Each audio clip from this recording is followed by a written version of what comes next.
Everyone, today is the third day of the month of Sivan and the first day of the month of June. Welcome, good morning, nice to have everyone here.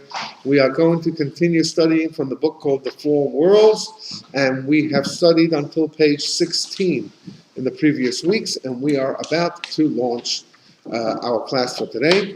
And we are at the 3 stars towards the end of page 16. We are going to very quickly read from the early on in the page where it says, how may we imagine these worlds, just to give us a little bit of a recap of what we did last week. And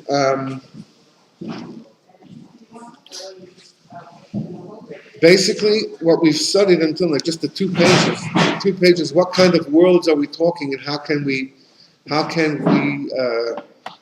accept that worlds are separate entities from one another which take up space when there is no space in the spiritual worlds. It just doesn't work in the same manner that it works in the physical world. And what is the purpose of these worlds as well? Basically, we've learned that these worlds are those through which God's energy is transmitted in order that everything should be permeated with godliness, and that everything should be able to be created the way it is, the way it stands today. And it should make logical sense as well. In other words, not just because God said so, but also that we could connect to that idea. So we call it worlds, we call it transmission of energy, how things work in transmission from one to another. We're going to start again. We did this last week. We're going to just do this quickly, briefly. How may we imagine these worlds? At this point, Rabbi Yosef Yitzchak explains that ultimately a physical mind cannot grasp what spirituality is, since it is limited by its own physical limitation. As far as you're going to go, at some point you're going to hit a section where spirituality takes over, and the rules that govern spiritual mission and spiritual energy and spiritual worlds, rather than how it works for us in our physical reality. However, it can have an indirect perception of spirituality. We in the physical world can have an indirect perception, an indirect understanding. The mind can know that spiritual realms do exist, that there can be levels and manners of existence outside our comprehension without knowing exactly what those levels are. The example is used, for example, like electricity. We know that if you turn on a button, something is going to happen. The light's going to go on, or the machine will go on. You might not really know, though, how that works. You know that there's a surge of energy, of power. What is that energy? How do you define it? But when you break it down, you might not understand what's going on over here. You just know that when you press the button, it's going to work. And so too with the spiritual worlds. You know that there is something there, and when you press the button, it's going to work. This is where I'm hiding my camera.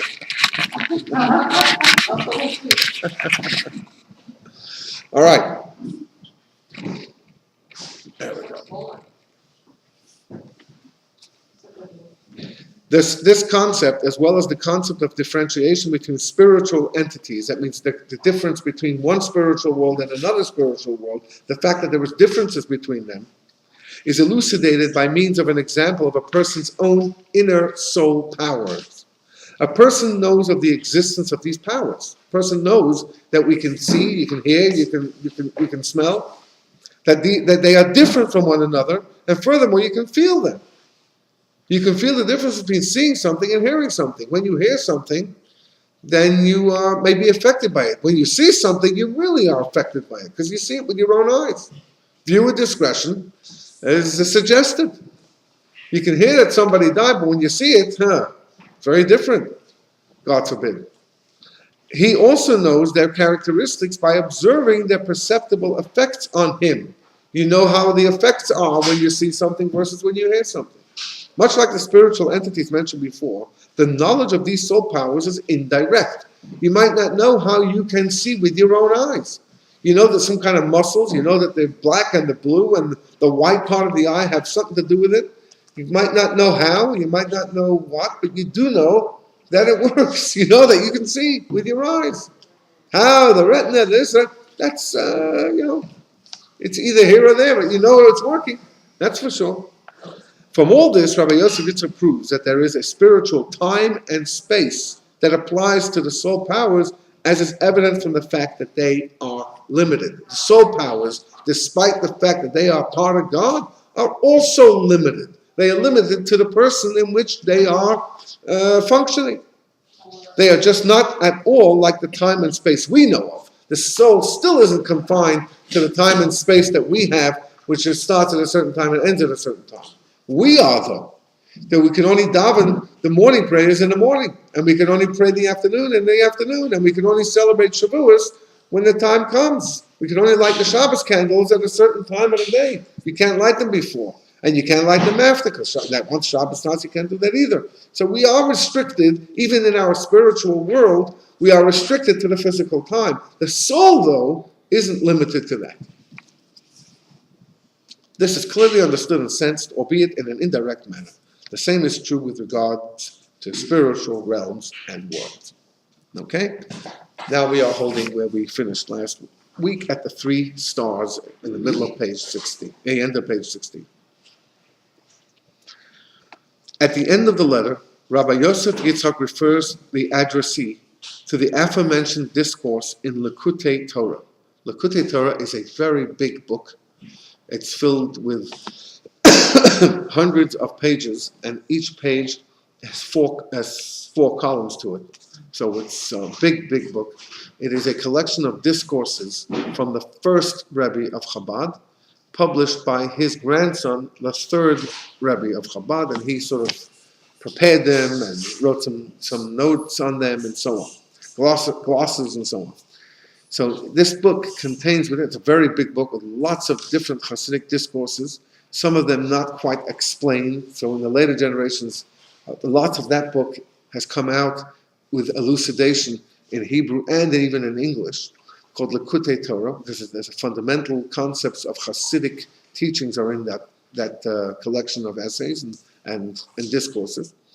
So he refers this person back to that book. The reader would do well to examine the discourse for a more complete understanding of the present letter. And here are some of the highlights of that discourse. Rabbi Shneur Zalman of Liadi explains, Rabbi Shneur Zalman is the first Rebbe, thank you, is the first Rebbe of Chabad. So he explains the constraints of physical space become irrelevant when speaking of spiritual entities or energies.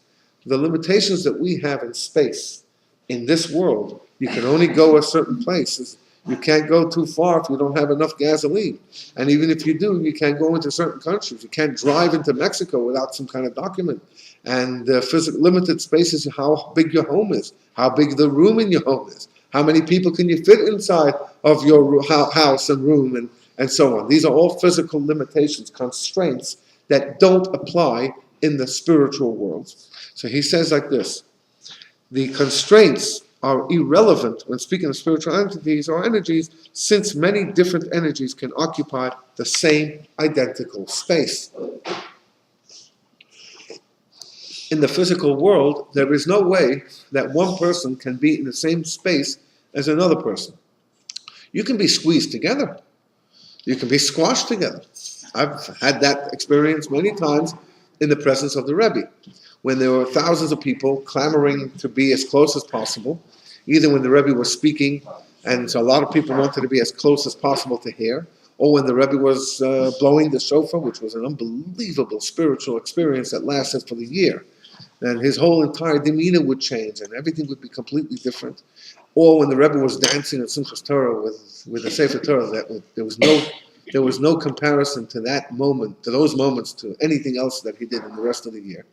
And it would be interesting if it was anyone, but it was this. We're talking about a holy person, and it was amazing. The energy would come out of his face and his eyes, and the intensity and all of that. So a lot of people were there from all over the world, and they would limit themselves perhaps to that time. Wait a minute.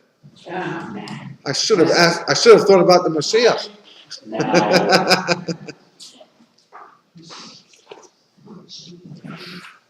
So I have been very, very squeezed and very, very squashed, willingly, It's okay. It's okay to get your body pushed around a little bit. That's fine.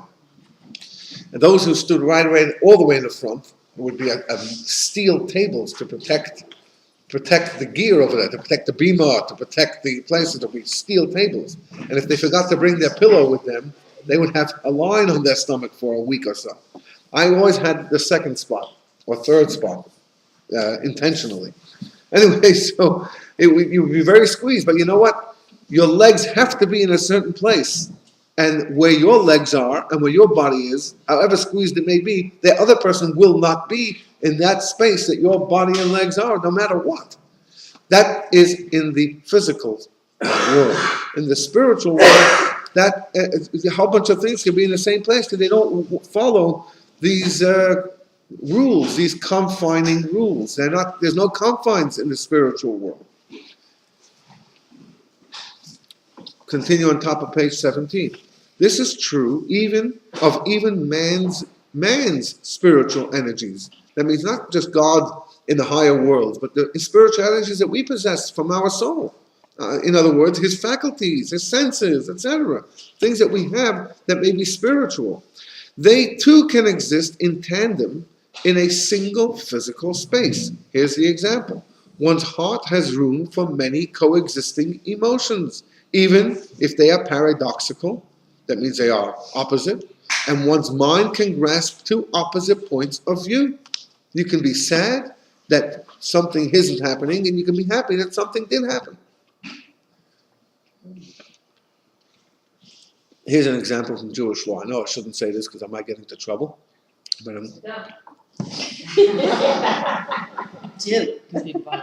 we don't shy away from Jewish law, even if it may sound. The reason why I shouldn't bring it up is not because I'm afraid of it, but because it might take us away from the focus over here. But when a person has a baby, there's a bracha to be made. So for a boy, you make a bracha, hatoiv v'hametiv. Blessed are you, God, King of the universe, who is good and who does good to others. That's a boy. When you have a girl, you say, oy vey. No, I'm only kidding. When you have a girl, you make the bracha of shehecheyanu. It's a beautiful bracha, shehecheyanu v'kiyimanu v'higiyanu l'zman hazeh, which we make on the festivals, on special occasions. Shehecheyanu, who has sustained us, who has given us life, v'kiyimanu, and has sustained us, v'higiyanu, and we have arrived l'zman hazeh to this time. It's a blessing that you make on good news, on happy news, and good things. But you don't make that other blessing, who is good and does good. Why is that? Because when you have a boy, there are all kinds of parties involved, mandatory. You have a party on the Friday night before the bris, on first Friday night. There is the bris. Should it be a firstborn boy, and the parents, and natural birth, and the parents are not children of Levi or Kohens, then there's a redemption of the firstborn. So you have potential to have a lot of simchas. So it's a full, complete joy. But when you have a girl, thank God, a healthy kid, but those celebrations will not be happening. So it's customary to have a kiddush in the shul on Shabbos. They're good, but it's not the same as a bris and the ceremonies and all of that. So some people will be relieved. It costs a lot of money to make these parties. You have to provide food, you have to feed people, you have to have a meal, you got a cutter, you got a this one, there's all kinds of things you got to take care of. But in your heart, you're thinking about, you're preparing for a boy, you're preparing for that. And then, by the way, in your mind goes through the whole gamut. At the third birthday, there's the cutting of the hair, and then there's a bar mitzvah. And then so before you know it, there's a lot of things that you're thinking about, and that with a girl, it's just not the same. It's different. Now, like boys and girls are different. It's a different type of thing. To cover all the expenses. Our firstborn was a girl, and the two times that I prayed for a boy. Boys and girls are all great, but the two times I prayed for a boy was to the firstborn should be a boy, so because we were not children of Cohen and Levi, and the birth was natural, so all we needed was a boy to have them perform this mitzvah that you only can do once in your life. The redemption of a firstborn, you only have one firstborn. And it's a bracha that you could only make then. So I was davening for a boy. And once she was born, she was born. Thank God, you know what it means to have a baby. And sure, you all mean it's fantastic. What a great. And then the second time was after the Rebbe passed away. And Shnena was pregnant at that time. And I said, just let me have that boy so I can give the namesake. It took a while for Mendel to come. He was born 5 years and 5 days after the Rebbe passed away. But those are the other times. It is what it is. There's no preference here in my mind. They're your children, and they are wonderful and fantastic, and the boys bring girls and the girls bring boys anyway. So, however, there's one other law, and this one is less controversial, but it also happiness and sadness at the same time, and therefore we make two blessings. One would make two blessings. That is, if a person's father has lots of money, and the father is dying, and then the father dies. So at the same time that the father died, one has now inherited a substantial amount of money that can keep the people for the rest of their lives free income. So the blessing of sadness is made, which is blessing that's made on the passing of a loved one. But at the same time, one is also required to make shehechiyana, because your heart, together with the loss, has also received a gain, knows that there's a gain now. Now that's, you learn something every day. That's in,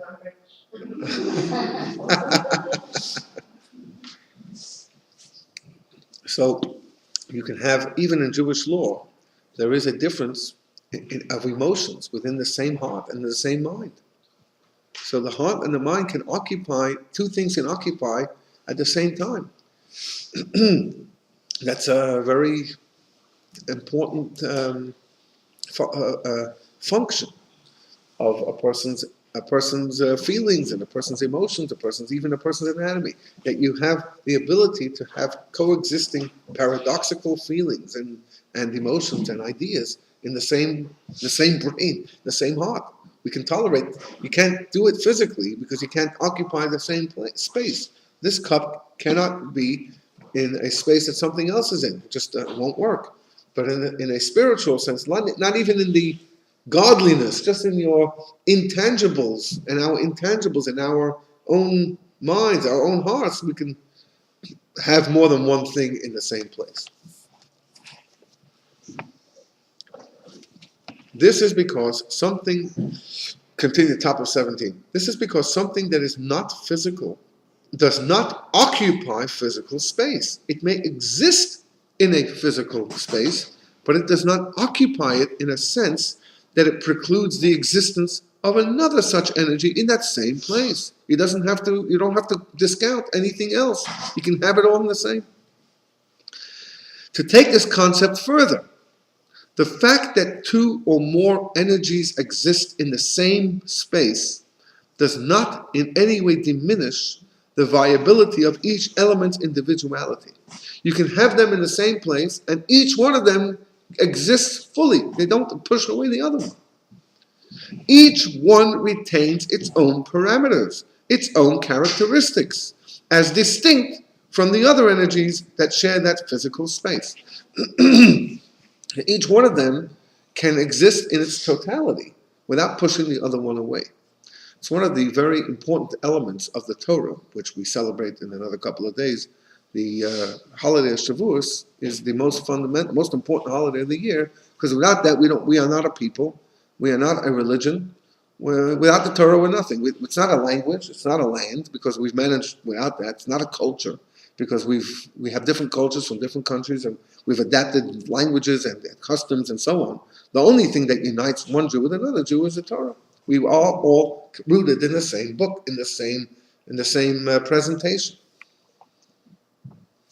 So the celebration of Shavuos, the Torah emphasizes it takes place in the third month.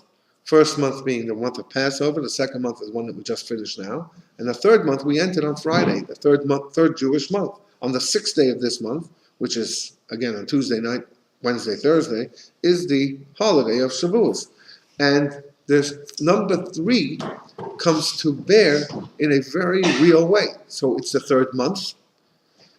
The Torah gives 3 days of preparation and then another 3 days. And on the 3rd day, God appears on Sinai. The Torah itself has the Torah, the prophets, and the scriptures, the Tanakh, Torah, Nevi'im, and Ketuvim. Moses was the 3rd child, Miriam, Aaron, and Moses. The Jewish people are divided into 3, Kohan, Leviim, Levis, and Yisrael, the rest of the Jewish people. And so the Talmud says, this is the Torah divided into 3, to the people divided into 3, delivered by the person who was number 3, in the month that was number 3, and this number 3 comes to play all the time around here. Why? Because number 3 is what happens as a result of 1 and 2 coming together. When 1 and 2 can be number 1, then it's number 1. You're on your own. Number 2, well, there's 1 and then there's 2. There can be differences of opinion, and there usually are. But number 3 illustrates that you have 1 in its totality, you have 2 in its totality, and then the element that is produced by these 2 in their totalities being together is a number 3. And sometimes you have, one of the rules of the Torah is that when you have 2 opposing verses, 2 verses that may say different things, there must be a 3rd verse that brings them together. And it pertains to yesterday's Torah portion, because in one place it says that God spoke to Moses from the tent of the meeting, which is the sanctuary that was the Ohel Moed, the temple that was traveling with them. In yesterday's portion it says the voice came out from between the cherubs on the ark. So what is it? Is it from the tent of meeting, or is it from the ark? And there's a 3rd verse that says it was from the ark in the tent of meeting. So that means when he came to the tent of meeting, he could have heard it, but it came from there. So you have this idea. So in other words, you don't push away the 2 people or the 2 verses. Each one of them contributes to bring a number 3 that unites both 1 and 2 without pushing them away.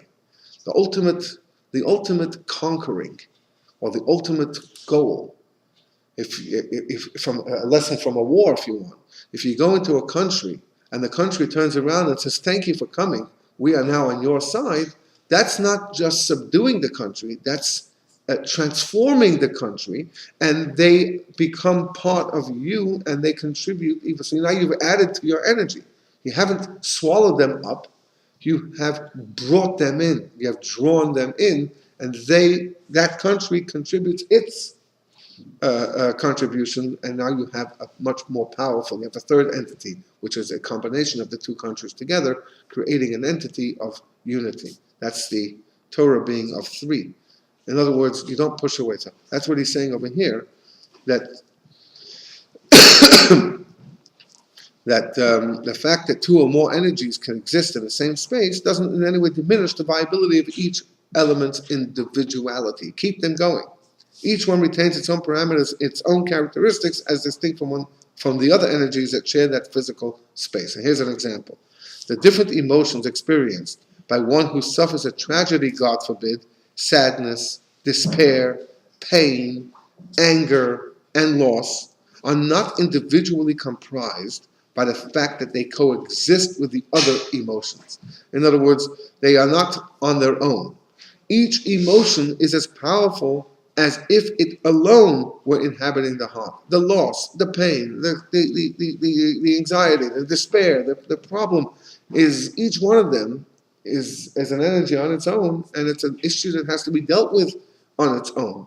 There's no one solution to this. There's time, and there's patience, and there's thinking, and there's reading, and there's talking, and there's discussing, and there's so many different elements that have to address each one of them. And not necessarily, if you get rid of the pain, is a despair gone. So, Rabbi Minkowitz, for example, his wife died a couple of months ago, just suddenly died with 8 kids.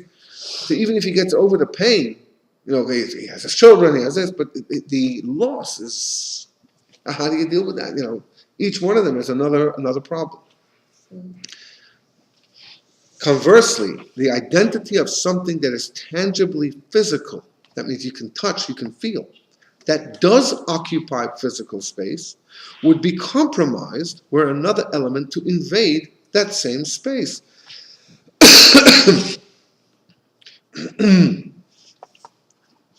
For that is how this element is defined in completely physical, spatial terms. It has a space. It has a entity that is it, and you can't remove that. Once the elements that define its existence are violated, its very existence is violated. So, if you have a home and you have a door in your house and that door is locked because that's your property, if someone else walks into there and all he wants to do is sleep, have a good night's sleep, and he decides to go into your house and go to the basement door that happened to be left open by mistake and go into a bed, and in the morning you find the guy there. And he says, I apologize, I didn't have my house is locked and I saw yours was open. I just came in for a night's sleep. I had no other ulterior motive. You will say, that's a violation. I'm calling the cops. Or you'll go with a gun and shoot between the eyes, and then you'll ask any questions later.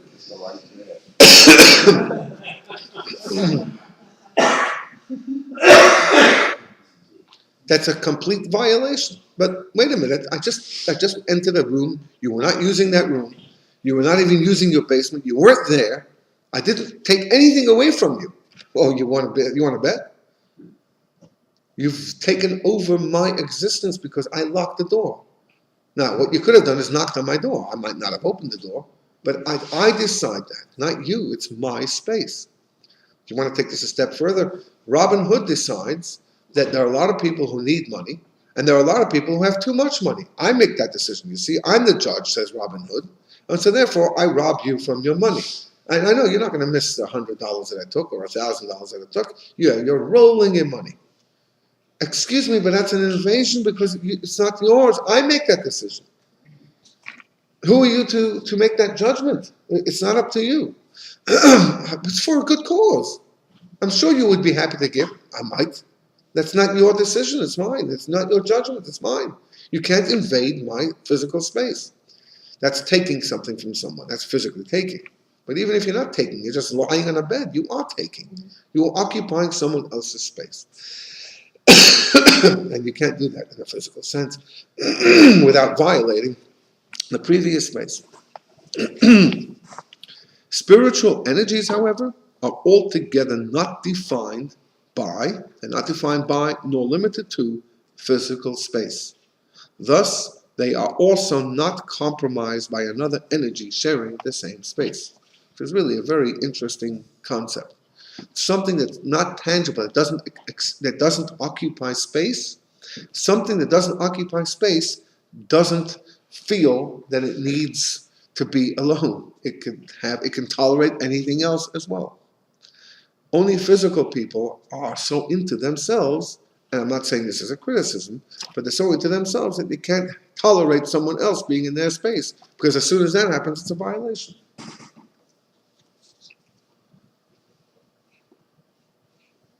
In other words, another point that's being made over here is that spirituality doesn't have an ego.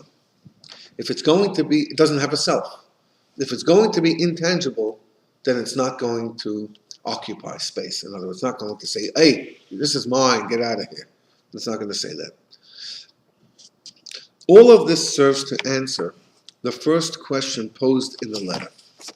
Can we conceive the spiritual worlds as existing above one another in a literal spatial sense?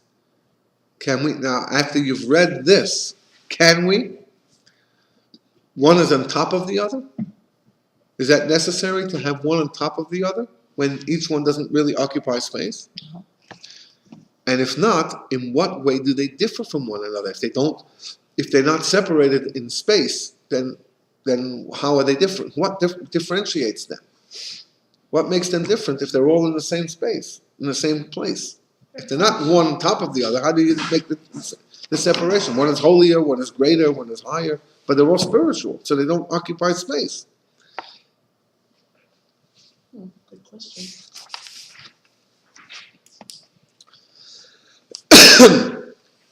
Page 18. As to the second question on the meaning of immanence and transcendence in relation to spiritual beings, in other words, being higher and greater in a spiritual sense, all levels of spirituality, including the four spiritual worlds, exist in the here and now in our physical world. That means they are here. Again, they're not above this world. That means they're not in this world. They exist right here as well. They're spiritual, so you can't see them, you can't feel them, but you can know them. They're here. It is just that we are blind to them because of the coarseness of our character. We are very occupying spaces, people, human beings, and what's ours it can be behind closed doors, and we expect people not to invade what's ours, not to take what's ours. And again, I don't say this as a negative, because we're all like that. I lock my doors at night as well, and I don't expect anybody to be taking up our beds, although most of our beds are taken. All kinds of people. Might not be a bed around here, but I'm that way as well. You know, if I'm drinking this cup, I do not. I hope that someone else won't come along and say, "Oh, let's go drink some tea together." I mean, you know, what's mine is mine. So I'm not saying this is a negative. I'm just saying, but that's what makes us physical versus spiritual. Spiritual spirits can hover together, can intermingle with one another, and they're all together. They may be separate people, and yet they're still separate entities, but they're all together. It's all unified, because spiritual doesn't occupy space. There is no self. But sometimes we take ourselves and we make it even more self-centered. We can be very coarse. We can be very coarse, meaning very rough. We can say, get there. You can be nasty to another person. We can bully another person. We can have an ego over other people. We can be not nice, not pleasant. That makes us more and more coarse, because then we don't see the finer side to things, and we are not privy or sensitive to others and to the plight of others. We're so into ourselves, self-centered, egocentric maniacs that we have everywhere. I even found one or two around here for some reason. Not here, in Peachtree City. So we are blind to the spirituality that's around us, and the more coarse, more physical we are, the less ability do we have to perceive these things. Thus, and that's why I might speak about this over the holidays, so I'm not going to share with you now. Thus, but don't forget to come to services, guys. Thus, it is as though they transcend. Oh, maybe you should forget. You should think about not coming. Because I'm going to talk and talk. Thus, it is as though they transcend us. They are removed, so to speak, from our conscious perception, because we are so physical, we don't have the ability to sort of get in touch with that, with the upper, higher spiritual energies that are clearly present around us. One who is of a more refined spiritual nature, however, might be able to consciously perceive or internalize these higher realities. You might be able to get in touch with them, be in touch with the higher realities, because they can perceive things because they have been refined.